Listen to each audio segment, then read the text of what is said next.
Hello everybody and welcome back to another Minecraft video. Today we're going to be doing something really different. We're going to be looking at an old test world of mine. I don't know how long we're going to be in this world for, but we're going to fly around and have a look at this place. And it's been a long time since I've logged into this map, and this is where I've logged in, just floating above this thing. I'm not sure what that is. There's a bunch of mobs everywhere and it's night time. So let's first of all set the time to day. And an interesting fact about my test world, the reason what did I do wrong there? Set time. Oh, time set, isn't it? Let's change that quickly. So the reason that I actually stopped using this test world is because it became really laggy. I had a breeding machine or something that went wrong, and tons of animals were everywhere. You're going to see loads of mobs just all over the place. But it caused a ton of lag, and I had to stop playing in this world, and I started off a new one. And at the time, this is back probably over a year ago that I was doing all of this stuff. I think this was the actual only test world that I had, with the exception of projects, that needed their own test world to be worked on. So we're going to see a lot of random stuff around here, and we're actually going to head back over to the beginning of the test world, which is in that direction over there. But while we're here, you might be wondering what this thing is. This is actually a little mini game that I talk to, and that is really loud for me. I need to turn down my volume. And when me and Vintage Beef were playing Redstone Wars, we worked together for a little bit. We'd kind of I went over the basics of Redstone with him, and we came up with some ideas for what we were going to do. And we had an idea for a mini game as well, which wasn't the theme in the end. So we had to scrap this idea, or maybe it was because this was too ambitious. I can't remember.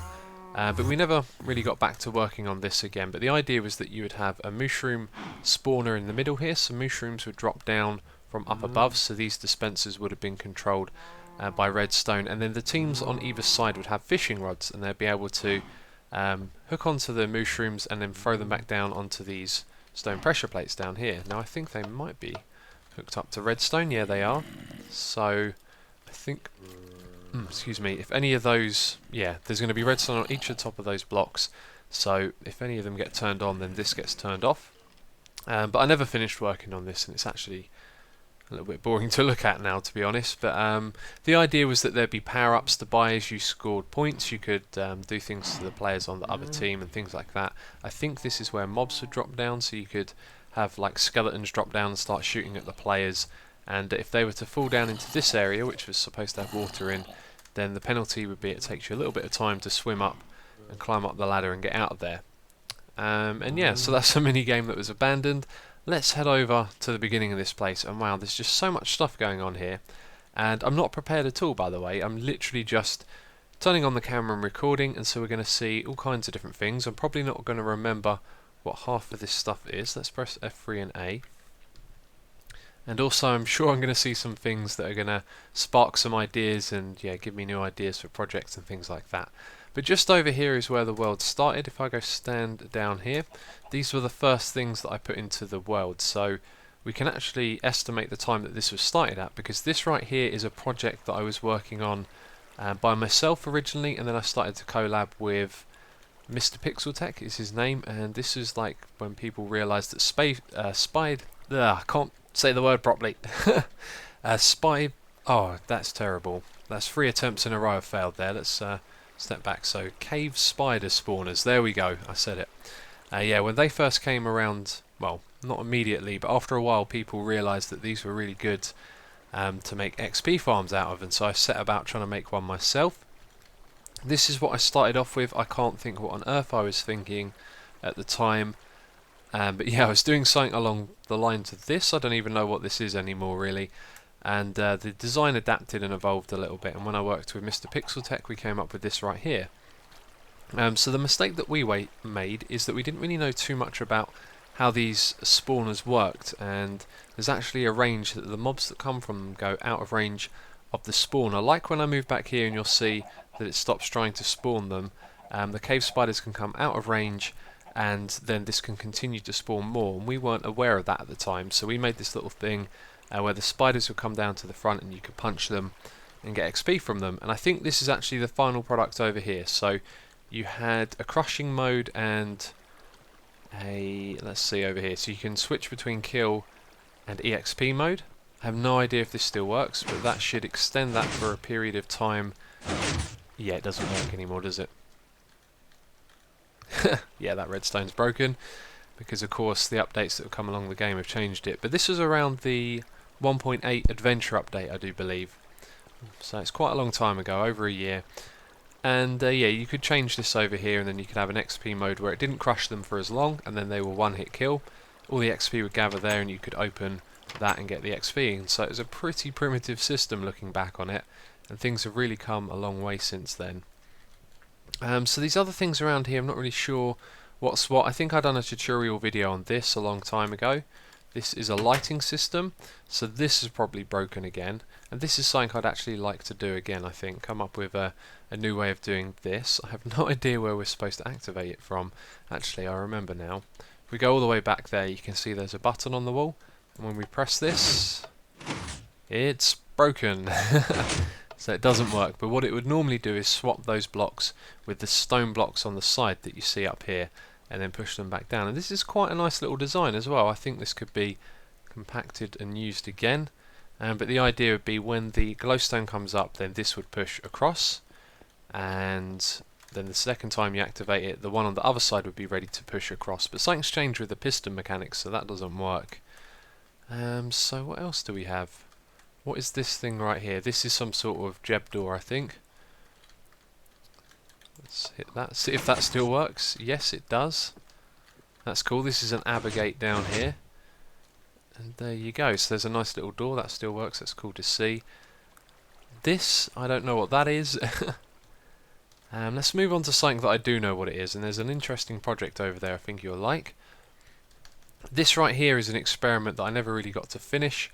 And these are mushroom farms. Now the way these work, if we have a look over here at the glass one, is that the water will be let free from the top. So this source block, the piston retracts and the water extends down, and this would all be in a dark environment, so the mushroom would be able to spread down to these blocks around it. And the mushroom's radius for detecting spread, I think, is 3 blocks high. So it means that stacking it vertically like this is actually a really good way of getting lots of mushrooms to grow in a small area. So the water would come down, it would make its way around to the front, it would harvest the mushrooms, then it would drop down to the next level, and it would go like that. And if you just picture it working, it's a very slow design. It takes a long time for all the mushrooms to make their way down to the bottom, and then you have to turn off the water at some point to start the farm up again so all the water goes away. And it has to be hidden in the dark, and mushrooms grow slow, and so I never really finished this one off because it took a long time to do testing. So what I did is I copied it over and over again, paste loads of them in a row, and then I would leave my test world running, but they just take such a long time to grow that it made it really difficult to test and find out what was going on. And so that was a mushroom farm idea that I basically just had to leave and never really finished working on. And here's an alternative design over here. I think the idea is that the mushrooms fall through the gap at the edge there where the glass panes are, or something along those lines. And so this is basically the same thing again, just a alternative idea. Okay, so what is next? Well, over here we have a daylight sensor system. Yeah, this is a long time ago that I made this. I can remember so little about it other than you use a load of these little daylight detectors. I don't think they even work anymore. And you put them in an array, so the more of them you have, the more accurate your detecting is, and it uses logic gates to detect when it's night and day, and then these lines here simply send a signal down to the controls somewhere else. It's it's not that great, to be honest. I don't really like it. After I built it and put out the video on it, someone showed me a much more compact and better and more efficient way of doing it, and that's usually the case. Why are all these cats sitting here? That's really random. There's a load of cats sitting in a row. My guess is MC Edit, right? Perhaps I made one of these, copied them, and there just happened to be a cat sitting there. Yeah, very strange stuff. So over here we have some other sort of door. I think I remember this one now. Yeah, I wanted it to have iron going across the middle, and then when you activate it, it would push some of these across, and then you could walk through, but I never really finished working on that one. Over here we have a trap for killing mobs. I don't remember too much about this as well, but this is back when animal breeding involved using minecarts a lot. That used to be the way that everyone did it. And yeah, you would send a cow up here and it would take just enough damage so when it got to the top, and fell down, I think you would collect its drops or something along those lines. We've also got a floating rail. I'm going to leave that alone because that is now patched. If we touch that, it will probably break. We've got a cow spawner over here, so obviously I was doing something with cows. This thing right here, I do believe, is a chicken farm. So each of these little coops would have a chicken on top of the water, or several chickens, and all of their eggs would fall down the bottom here, and yeah, you could come along and collect them. Yeah, and there's some creeper explosions, some other random stuff. I'm not sure what all of this is. Let's just set the time back again. That's obviously where I started work on a tree farm. I didn't get too far with that by the looks of it. Over here, this, I have no idea what this is actually, but it's got eggs in it, so it's some sort of chicken farm dispenser. And then there is, okay, so when I hit that switch, okay, it doesn't look like the best of farm designs, but I can see what I was trying to do there. So let's have a look around. Over here we've got the old animal breeders. I'm not sure what version these ones are, but they're definitely some really old ones, that's for sure. They're quite big and bulky, but this is the way that we used to do it. We used to have the animals in these little cells. They'd be contained in here, and then when you'd activate them, the pistons would retract, the animal would fall down, and it would go up like this over the top and then into the next one. And they're all built in a system, so when you activated one you had this redstone coming from one cell to the next, and it was all modular and really nice. But up here I think is one of the last ones I possibly worked on. These are the ones I think I built on xisumavoid world in Atlantis, and I don't know what version these ones are. They could be number 4 or 5. And again, you can see how these machines have just got more and more compact. So you start out with an initial idea, you put it out there, and then other people get involved. You know, they like what you do, they get inspired, and they come along and they show you like some alternative designs. And as the community keeps contributing, you know, more and more designs, we figure out the best thing to do. Now this one was the most compact and reliable, but then I think an update came along which changed the behaviour of minecarts on soul sand, and then it didn't work as well.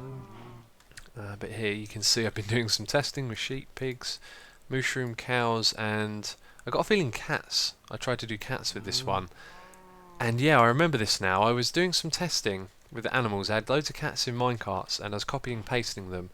And when you do that, I think they leave the minecart or something, because there was a point when I was building up in the sky, and I placed down a couple of blocks, and all of a sudden these cats started teleporting to me. It was really funny. Loads of them would appear here, and then they would fall down, but they wouldn't get, well, they wouldn't reach the ground before the distance between me and them was far enough away for them to teleport back up to the top. And so I just had tons and tons of cats continuously teleporting to this single block that I had, and I didn't understand it. It completely scared me and freaked me out. I was like, what's going on with my game? But yeah, that was quite funny actually. It's a shame I don't know how to recreate that. I guess it's possible if I played around, but I don't really have the time. Anyway, this big thing right here is the inside of the mob spawner. I had a go at designing one. This is a pretty basic design, nothing really too special about this one, although I think it was possibly like a mix of other people's ideas, kind of made to the most efficient at the time of what we knew about mob spawners.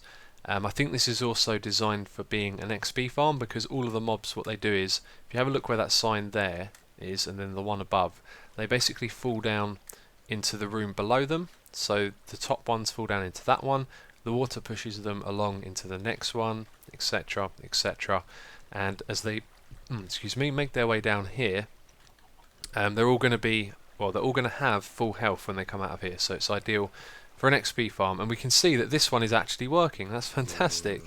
An old mob spawner that still works. Let's go inside and have a look. I imagine the rates will slow down now that I'm closer to it. So we've got a creeper here and a gold skeleton there. You can see it works. Oh, and that's the second level right there. And then the third level. So when you fall down from a level, you fall into the water stream like that. And it's not the fastest way of getting them down, but it's not as slow as you'd think. And I put out a video on that as well. That was a mob spawner that I did put a video out on. Over here we have some alternative designs for mob spawners. We've got this one right here, which was a really bad design. There was only too wide area for them to spawn on. The idea is that you just retract the floors and all the mobs will fall down all at once. The redstone for this might still work, so let's have a look. There we go. So we got one creeper, and then you would do that, and that's really not a good design because of the limited spawn space. However, the idea I think was pretty cool, and it just didn't work out. So if we go over here, this is yet another mob spawner design. We can activate this. I'm pretty sure you will not see any mobs come out of this one. I don't think I ever finished designing it, but the idea was the water would flow over the top of these pressure plates and push all the mobs that spawn on them over to the edge here, and they'd fall down at a diagonal angle, which is a pretty interesting design actually. And there's light coming inside here from out there, so I don't know what's up with that. It could be, again, one of those things that has changed over time. Like, pistons are transparent, so it's probably got something to do with that. So we're back at where that mini game was now. I know there's some interesting stuff around here, just not sure where it all is. That is my automatic XP farm over there. You had a load of wolves that sat around the end here, and yeah, when the zombies fall down, they would land on this, and then they'd walk off, and all of the wolves that you had tamed would attack them, and that's how you got the XP automatically. Over here we have a sheep farm design. This is a really weird one. My idea here was that you would walk around shearing them, which is kind of slow and you have to be careful not to fall in, so it's a bad design for those reasons. But then you'd be able to activate, well, I was going to say some dispensers, but back then you had to use pistons and water like this, and then the water would flow down. In fact, when you do this, they all bob up and down. It looks really cool. Look at that. That's a screenshot if ever I saw one. In fact, that'll be the thumbnail, I think. Let's take a little screenshot. There we go. Good stuff. Okay, so we have a portal to the Nether. I have no idea what's in the Nether. Let's go have a look. Oh, okay. I totally forgotten about this. Ah, this is a farm design I've been working on, or was working on, a long time ago, and I just completely forgotten about it. This was going to be a magma cream farm.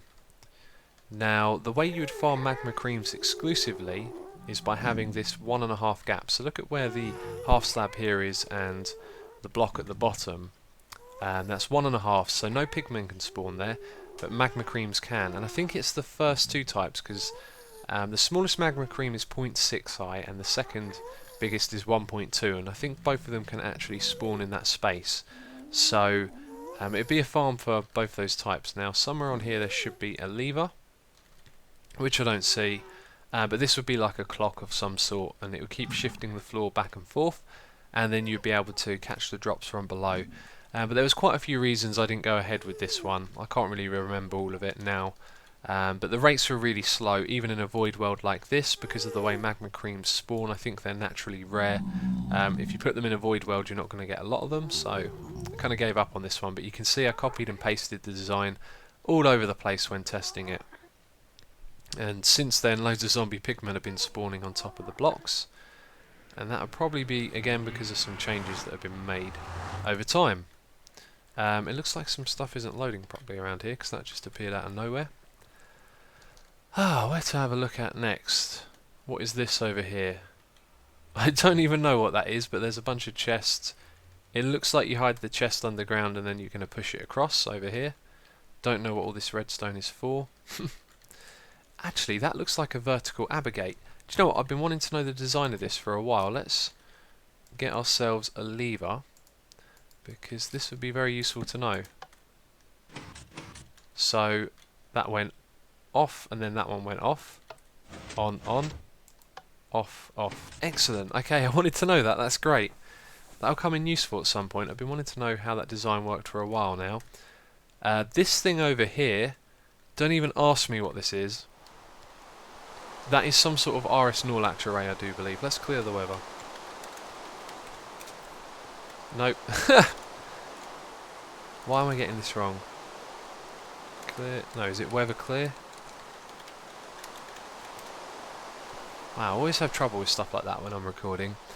So this is some sort of musical endeavour over here. If we quickly do that.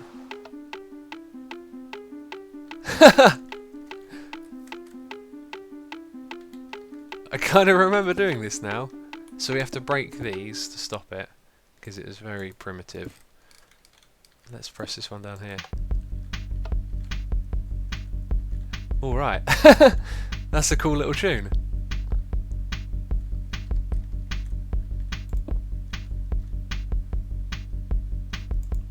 Ah, that's too slow. Let's try and get those timed up. I like that, that's a cool little bass line there. Ah, this must be the one to start them at the same time. Okay, let's go back over here. And then, oh no, got to wait a little bit longer. And now we start them both at the same time from over here. They sound out of time. Actually, I don't think I like this one on the side. That is being started from somewhere else. Oh, back here.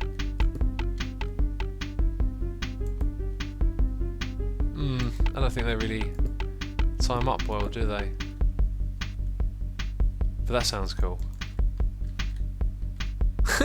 Anyway, right, enough of that. That was fun for the moment. Let's turn that off.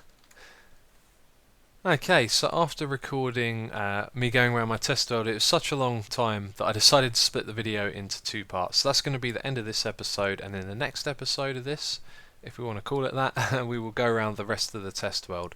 So as always, thank you very much for watching, and I will catch you next time.